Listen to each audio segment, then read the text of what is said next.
dias from Gracia. This is the Rorschach Spain update from the 7th of May, 2026. Quick summary of what's going down in Spain. First up this week, on Sunday the 3rd, the country demanded the immediate release of a Spanish activist detained by Israel after the interception of a Gaza-bound aid boat in international waters. The activist, Saif Abu Keshek, who lives in Barcelona, was detained along with Brazilian activist Thiago Avila after Israeli forces stopped dozens of vessels attempting to deliver humanitarian aid to Gaza. Central government says he is being held illegally and has called the detention a violation of international law, which it surely is. President Pedro Sanchez strongly criticized Israel's actions, accusing the government of Benjamin Netanyahu of unlawfully detaining foreign citizens. Spain and Brazil issued a joint statement condemning the interception and demanding the activists return. The incident adds to ongoing diplomatic tensions over Gaza and humanitarian access. Wednesday the 6th, the central government asked the European Commission to stop the effects of U.S. sanctions on the International Criminal Court. President Pedro Sanchez said Spain wants the EU to use its blocking statute, a law that protects European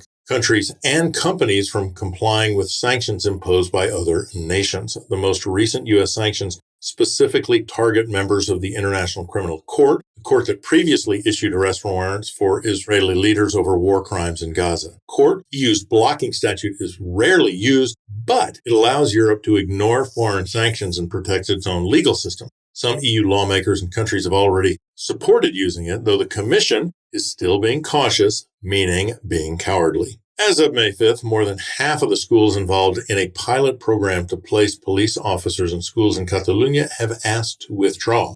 Plan aimed to station officers from the Mossos d'Esquadra or regional police force in 14 secondary schools to help prevent conflicts and improve coexistence. However, at least 8 schools have already requested to leave, mainly due to strong opposition from teachers. Many staff members criticized how the plan was introduced, saying there was little consultation with teachers or unions, protests have taken place, and the issue has added tension ahead of planned strikes. Next up, on Monday the 14th, Spanish police forces carried out one of the biggest cocaine seizures ever recorded, intercepting a freighter in the Atlantic. Fernando Grande Marlaska, Spain's interior minister, described the operation as historic, highlighting its scale both nationally and internationally. The seizure was conducted by the Civil Guard, which shared images showing drugs packed into the ship's hold on social media.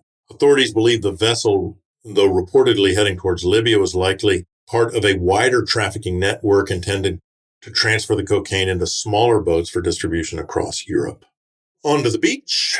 On Tuesday, the 5th, the country achieved a new record for 2026. 677 beaches were awarded the prestigious Blue Flag, an eco-label given to places that consistently meet strict environmental and accessibility criteria.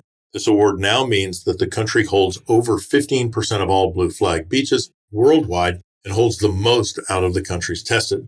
Highest numbers are found among the Mediterranean and Atlantic mainland coast, regions like Valencia, Andalucia, and Galicia leading the way. For the central government, the award reflects strong national investment in clean, safe coasts, while for tourism it can boost local economies as it encourages more people to visit during the summer season. As we move into May, the weather is changing once again. The country is experiencing an unusual return to winter-like weather as a surge of polar air drives temperatures well below seasonal averages. Forecasters warn that inland areas could see daytime highs between 10 degrees centigrade or 50 degrees Fahrenheit to 15 degrees centigrade or 59 degrees Fahrenheit, around 10 degrees colder than typical for this time of year. The shift is being caused by cold Atlantic systems pulling polar air southward, affecting much of the country. Snow could even return to higher elevations in the Pyrenees in the north. Turning to the seas, on Wednesday, the 6th, news outlet Murcia Today released an article about the future of octopus farming. According to their sources, the country is considering a new law to ban the farming and sale of octopuses based on growing evidence that they are highly intelligent and sensitive animals. Scientists now believe octopuses can learn, solve problems, and feel stress and suffering, making them very different from typical farmed seafood. Complex nervous systems and natural behavior mean that they struggle in crowded farming conditions. Animal welfare experts argue that octopus farming is unethical, while supporters say farming could reduce pressure on wild populations and help meet food demand. The proposed law would also ban the sale of farmed octopus products from other countries, signaling a major shift in food policy by considering animal intelligence as a reason to prohibit farming entirely. From the sea to the sky, on Tuesday the 5th, archaeologists in northern Spain discovered evidence of 6,000 years of repeated human occupation at Cova 338, now the highest known prehistoric cave site in the Pyrenees. Located over 2,200 meters above sea level, cave challenges earlier assumptions that such high-altitude areas were rarely visited in prehistory. Excavations revealed dense layers of activity spanning from early 5th millennium BCE to the late 1st millennium BCE, indicating intentional use over thousands of years, including evidence of structured living spaces, food preparation, and personal items. And onward to beer.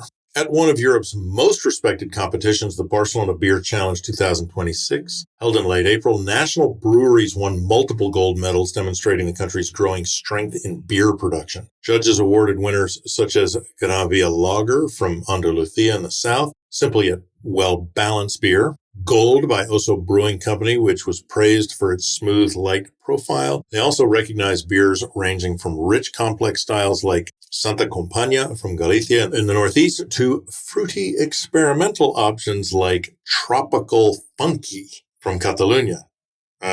Spain's craft breweries earning recognition on the international stage.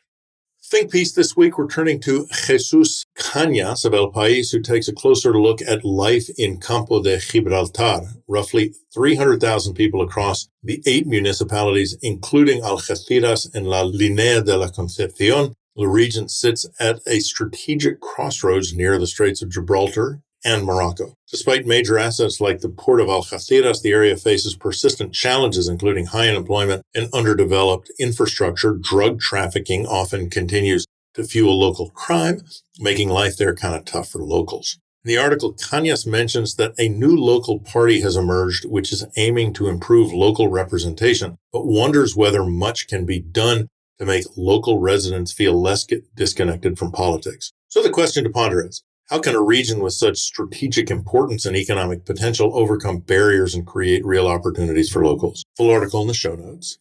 And finally, some art to end this week. Journalist Tamlene McGee from news outlet The Guardian did a deep dive this week into the life and work of José Luis Revilla, known as Sim, an anarchist artist who sketched the Spanish Civil War from the front lines. Unlike later depictions such as the famous Guernica piece by Pablo Picasso, Sim's drawings captured real-time scenes of battle and militia life. While working in Barcelona, Luis Revilla documented the battles as they were happening, and at the time, his illustrations were circulated internationally to raise awareness and internal support. However, despite early recognition, he was later sidelined, partly due to politics and issues with the communists, and in 1887 was exiled to Paris, where he lived relatively undercover. Now, a new exhibition at the Museo Nacional de Arte de Catalunya is reviving his legacy, highlighting his unique role in documenting the war from an anarchist perspective, often overlooked in historical narratives. Check out the full article in the show notes to see some of Sim's work. And that's it for this week. Thanks for joining us. Anything, ask or tell us, info@rorschach.com. Hasta la próxima.